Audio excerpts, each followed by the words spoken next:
Oke, baik. Assalamualaikum warahmatullahi wabarakatuh. Selamat siang para mahasiswa ya. Salam sejahtera bagi kita semua. Pak Arif, mohon maaf kalau tidak bisa memberikan pembekalan praktek klinik keperawatan 3 ini melalui Zoom ya secara langsung karena pada waktu yang bersamaan jam 1 hari ini, siang ini ya, Pak Arif akan berangkat ke Madiun dalam rangka pembukaan praktek ya di Rumah Sakit Sudono, Kota Madiun. Karena itu Pak Arif berharap melalui rekaman ini ya, mudah-mudahan mahasiswa tetap bisa mengikuti pembekalan ya, khususnya praktek keperawatan perioperatif 3 ya, dan nanti kalau ada pertanyaan bisa langsung di chat saja ya, ditulis di kolom komentar apa yang menjadi persoalan atau yang ingin ditanyakan, nanti Pak Arif akan tanggapi ya. Baik saudara, jadi saya akan menjelaskan tentang pedoman dan penilaian praktek keperawatan perioperatif 3 ya. Mata kuliah ini memberikan pengalaman secara nyata, jadi langsung praktek ya di ruang bedah, yaitu khususnya di kamar operasi ya, kepada para mahasiswa, terutama dalam mengaplikasikan konsep keperawatan perioperatif ya, khususnya adalah asuhan keperawatan pasien dengan bedah digestif saraf ya, bedah digestif pencernaan, bedah saraf, bedah obstetri dan ginekologi ya, kemudian THT dan TKV ya, atau bedah torak dan kardiovaskuler. Nah, kemudian beban studi praktek klinik perioperatif ini yang 3 ya, itu sebesar 4 SKS ya. Nah, dengan jumlah waktu yang dibutuhkan nanti adalah selama 4 minggu.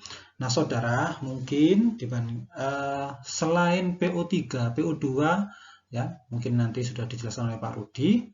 PO2 itu sama persis ya, deskripsi mata ajar sampai evaluasinya, hanya bedanya adalah kasus bedah di sini ya. Nah, kalau PO2, nah urologi, ortopedi, ya, onkologi, plastik dan mata. Nah, saya nggak tahu apakah Pak Rudi nanti akan bisa memberikan pembekalan, tetapi seandainya tidak bisa memberikan pembekalan, maka sekali lagi penjelasan yang mulai dari deskripsi mata ajar sampai nanti evaluasi itu sama persis, yang membedakan hanya kasus bedahnya saja. Kira-kira gitu ya. Baik, saudara, berikutnya adalah tujuan. Diharapkan mahasiswa dapat mengaplikasikan konsep teori yang telah diperoleh pada semester sebelumnya melalui pengalaman belajar klinik dalam bentuk aplikasi ASKEP pada pasien atau pada klien yang direncanakan tindakan operasi. Ya, kira-kira begitu. Kemudian apa yang menjadi capaian pembelajaran? Diharapkan mahasiswa mampu melakukan asuhan keperawatan dan teknik instrumentasi pada pasien bedah. Ya, mulai dari melakukan pengkajian, ya, kemudian merumuskan diagnosa perawatan, merencanakan intervensi ya, merencanakan tindakan keperawatan, kemudian mengimplementasikan tindakannya apa, dan kemudian juga melakukan evaluasi, dan terakhir adalah melakukan dokumentasi. Ini adalah capaian pembelajaran pada mata kuliah PKPU 3 ya. Nah, kemudian ini adalah kompetensi ya, prosedur tindakan keperawatan. Jadi saudara, dalam satu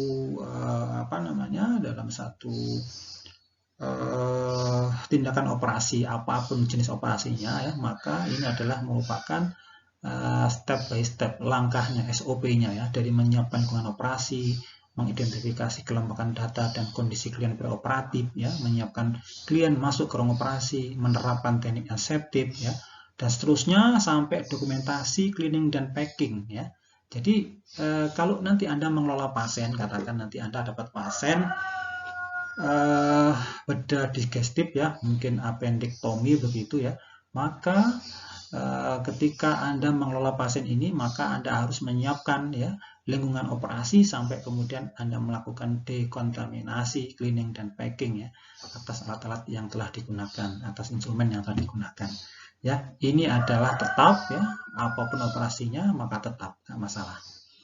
Nah, kira-kira gitu ya. Ini adalah kompetensi prosedur tindakan keperawatan.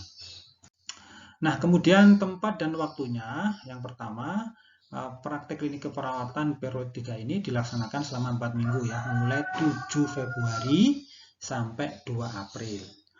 Nah, loh Pak, ini kok bukan 4 minggu, kok 8 minggu? Iya ya, tadi saya sampaikan di awal bahwasanya agar nanti memudahkan ya pelaksanaan PO3 ini ya, maka dibarengkan atau dilakukan secara bersama-sama dengan PO2. Jadi nanti ada waktu 8 minggu ya. Nah, silakan nanti mencari kasus ya selama 8 minggu itu antara PU3 dan PU2. Ya, kita fleksibel saja, nggak mesti harus PU2 dulu 4 minggu kemudian dilanjutkan PU3, enggak ya. Yang penting ada kasus apa di sana ya, dia masuk PU2 atau PU3 ya, silakan nanti dikelola sendiri. Yang penting dalam 4 minggu itu ya Anda terpenuhi kompetensinya, yaitu mendapatkan 4 kasus PU3 ya. Jadi kalau 8 minggu pokoknya Anda mendapat 4 kasus PU2 ya untuk 4 minggunya, dan 4 minggu berikutnya ya itu mendapatkan kasus PU3 ya. Jadi sekali lagi mungkin pada minggu pertama Anda mendapat kasus PU2, minggu kedua misalnya Anda mendapat kasus PU3, nggak masalah. Pokoknya yang penting akumulasi 4 kasus PU2 dan 4 kasus PU3 ya. Nah, adapun tempat pelaksanaannya ada cukup banyak di sini, ada 9, jadi nanti Anda disebar ya. Akan dibagi kelompok dan disebar ke 9 rumah sakit ini ya.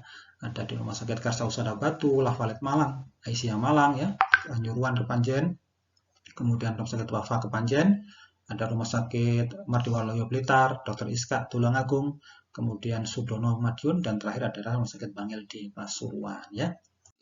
Nah saudara, nah ini yang penting, tugas mahasiswa ya. Jadi sekali lagi, apa yang mahasiswa harus lakukan untuk mendapatkan kompetensi ini? Yang pertama adalah membuat 1 laporan pendahuluan ASKEP dan 1 LP Instek setiap minggu.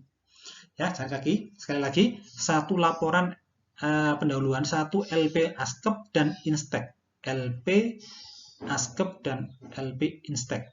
Nah, kira-kira gitu ya. Ini setiap minggunya begitu. Ya. Kemudian mengacu pada 5 jenis kasus bedah ya. Kalau bedah PU3, maka di sini ada bedah digestif, saraf, objin ya, kemudian TAT dan TKV. Ya, jadi setiap minggu mahasiswa harus membuat LP ASKEP dan LP Instek. Nah, ya. Oke, kemudian yang berikutnya tugas mahasiswa adalah membuat 1 laporan ASKEP. Jadi setelah LP ya, 1 LP ASKEP, 1 LP Instek, kemudian mahasiswa melengkapi membuat laporannya. Ya, laporan asuhan keperawatan ya, dalam 1 minggu itu 1 saja, dan kemudian ditambah dengan laporan teknik instrumentasi ya. Nah, gitu ya. Jadi ada LP ASKEP, ada LP Instek, ada laporan ASKEP, ada laporan Instek. Nah, kira-kira begitu. Dan yang ketiga adalah tugasnya melaksanakan keterampilan sesuai di panduan praktek tadi ya, yang ada sekitar berapa tadi itu, hampir belasan ya. Nah, itu mulai dari menyiapkan lingkungan sampai tadi dekontaminasi ya, kemudian sampai packing instrumen, kira-kira begitu untuk melaksanakan keterampilannya. Kemudian melaksanakan responsi terkait laporan LP, ASKEP, laporan ASKEP-nya sendiri ya, dengan preseptor akademik ya, sedangkan laporan LP Instek dan laporan Instek itu dengan preseptor klinik. Jadi nanti kalau responsinya itu LP ASKEP atau laporan ASKEP, maka dengan pembimbing akademik ya. Kemudian kalau untuk Insteknya baik LP maupun laporannya dengan orang ruangan ya, dengan CI atau preseptor klinik. Nah, gitu ya, jelas ya. Kemudian membuat laporan kegiatan logbook ya, praktek setiap minggu ya, nanti ada di buku dan saya yakin Anda sudah dapat ya. Kalau belum dapat, nanti sementara sebagai pegangan akan saya kirim PDF yang masih PDF-nya ya, belum print out-nya ya. Karena kalau print out kan Anda harus mengambil di kantor ya, tapi kalau PDF bisa saya share nanti. Nanti kalau memang dibutuhkan akan saya kirim ya. Tinggal nanti coba tulis ya, Pak, saya belum dapat bukunya, apa boleh? Di kolom komentar nanti akan saya kirim ya. Kemudian menunjukkan sikap yang baik selama praktek berlangsung ya. Ini penilaian sikap saudara ya. Ini tugas juga ya, jangan sampai kemudian mahasiswa kurang menunjukkan sikap yang baik ya, yang kemudian bisa berdampak terhadap diri Anda dan institusi tentunya ya. Oke, ini tugas mahasiswa. Nah, sekarang apa tugas preseptor klinik? Oke, yang pertama adalah melakukan orientasi ya. Hari pertama biasanya ya orientasi biasa ya, pertama kali ya. Jadi kalau hari Senin pertama kali itu, atau nggak tahu nanti apakah hari Sabtu atau hari Senin ya. Kalau hari Sabtu berarti Seninnya tidak ada orientasi, tapi kalau Senin ya orientasi ya langsung masuk ke rumah sakit, kira-kira begitu ya. Kemudian yang kedua menentukan kasus ya. Jadi nanti menentukan kasus si A si B ini dapat kasus apa, pendek otomi ya, mungkin yang lain ada laboratomi dan seterusnya, itu adalah presektor klinik ya. Kemudian melakukan responsi dan penilaian laporan klinik instek dan LP instek ya. Kemudian dan penilaian laporan LP instek dan instek mahasiswa ya. Jadi responsi dan kemudian juga menilai. Tapi insteknya saja ya. Jadi pokoknya orang klinik itu insteknya ya. Kemudian yang berikutnya yang keempat, memberikan penilaian terhadap tindakan keperawatan dan sikap mahasiswa. Ya, jadi selain melakukan responsi instek baik LP maupun laporannya, maka presektor klinik juga memberikan penilaian terhadap tindakan keperawatan. Tadi yang banyak tadi itu ya, mulai dari menyiapkan lingkungan sampai dekontaminasi ya, sterilisasi dan sampai ke packing alatnya, instrumennya ya. Nah, kira-kira begitu, ini adalah tugas di sana. Makanya kemudian Anda harus minta ya, jangan sampai kemudian Anda terlewatkan ini. Ya, jadi minta ya, buku panduannya nanti sudah cukup jelas ya, penilaiannya sudah dibuat per minggu dan seterusnya ya. Sehingga kemudian nilainya itu adalah nilai per minggu. Kemudian menandatangani presensi mahasiswa, tolong please wajib ya. Tanda tangan ini karena ini adalah dasar kita untuk memantau ya. Karena kehadiran mahasiswa itu harus 100%. Ya, kalau kurang harus mengganti ya. Nanti kita ketemu dengan di aturan ya. Nanti kalau tidak ada di presentasi sini barangkali bisa dibaca di buku panduannya. Ya, kehadiran 100%, kalau kemudian tidak hadir ya, maka harus mengganti. Tapi ada batasannya ya. Kalau lebih dari 75% kalau tidak salah ya mahasiswa nggak lulus. Nah, ya harus mengulang. Makanya Anda harus betul-betul memperhatikan masalah ini ya. Memeriksa dan menandatangani laporan kegiatan dari mahasiswa, kemudian mencatat, menginformasikan permasalahan mahasiswa selama praktek di ruangan. Jadi nanti kalau ada permasalahan ya, presektor klinik akan mencatat ya, katakan mahasiswa A tidak hadir selama berapa hari, gitu ya, akan dicatat oleh presektor klinik ya di buku panduannya. Baik, kemudian apa? Sementara kalau untuk tugas presektor akademik ya, sebenarnya hampir sama ya, cuma nanti kita lebih ke arah bagaimana memberikan atau melakukan responsi plus penilaian ya pada askepnya, kira-kira gitu. Dan kita juga melakukan supervisor ya, supervisi ke rumah sakit ya, dalam rangka untuk memastikan apakah mahasiswa betul-betul bisa melaksanakan kegiatan praktek ya PO3 ini dengan baik ya. Tetap akan dijadwal semua presektor akademik ya ke rumah sakit dalam rangka untuk melakukan supervisi ya kepada mahasiswa yang praktek. Nah, ini teknik dan metode pembelajaran, ada orientasi lahan, kemudian ada pre dan post conference. Ini nanti yang saya sampaikan tadi ya, ada responsi LP tadi ya, di pre ini ya, dan postnya ini adalah yang laporannya. Pre ini untuk LP, post ini adalah untuk laporannya. Kemudian ada diskusi kasus ya. Nah, saya yakin nanti di di responsi pun ada diskusi kasus ya. Ini cara membelajar kita. Kemudian ada basic teaching ya, tentunya akan ketika basic teaching ini lebih ke arah instek ya, Anda akan didampingi oleh para presektor klinik ya. Nah, yang seminar ini sebenarnya kita jadwalkan ya. Namun setelah kita diskusi dengan para presektor klinik, sepertinya belum memungkinkan ya, karena kalau seminar itu akan mengumpulkan jumlah banyak ya, mahasiswa, orang yang berkumpul dalam satu ruangan, kayaknya masih rawan dan makanya kita coret ya seminar ini ya. Baik, kemudian ini alur dan metode pembelajaran ya. Ini idealisnya begini ya, tapi kadang-kadang kita tidak bisa ya, karena mungkin kesibukan ngajar, kesibukan penelitian dan seterusnya. Nah, nanti kita menyesuaikan saja, pokoknya Anda terus ya tolong ya kontak berhubungan dengan dosennya agar kemudian pembelajaran ini bisa berlangsung dengan baik ya. Jadi idealnya memang persiapan mahasiswa hari pertama gitu ya, benar koordinasi dengan presektor klinik dan akademik untuk kasus yang akan dikelola ya. Ini hari pertama ya. Kalau persiapan H-1 ya, artinya kalau hari Senin praktek mestinya ya Sabtu itu harus sudah disiapkan semua mahasiswa ya. Kemudian yang ketiga, menyusun laporan pendahuluan askep dan laporan pendahuluan teknik instrumentasi ya. Ini ada pada hari pertama. Responsi LP pada hari kedua ya, dengan presektor akademik. Ya, sementara kalau instek ya bisa dengan presektor klinik ya. Nah, kontrak dengan presektor klinik untuk melakukan asuhan keperawatan perioperatif ya, melakukan asuhan keperawatan pengkajian sampai evaluasi dan melaporkan aktivitas rumah sakit dalam buku logbook ya, mulai hari kedua sampai hari kelima ya, melakukan tindakan perawatan juga begitu ya. Kemudian responsi asuhan keperawatan dengan presektor akademik. Nah ya, yang terakhir ya, Tapi sekali lagi saudara, kita akan menyesuaikan saja karena kadang-kadang kita pas ngajar ya, Anda juga begitu, mungkin sedang melaksanakan operasi dan seterusnya ya.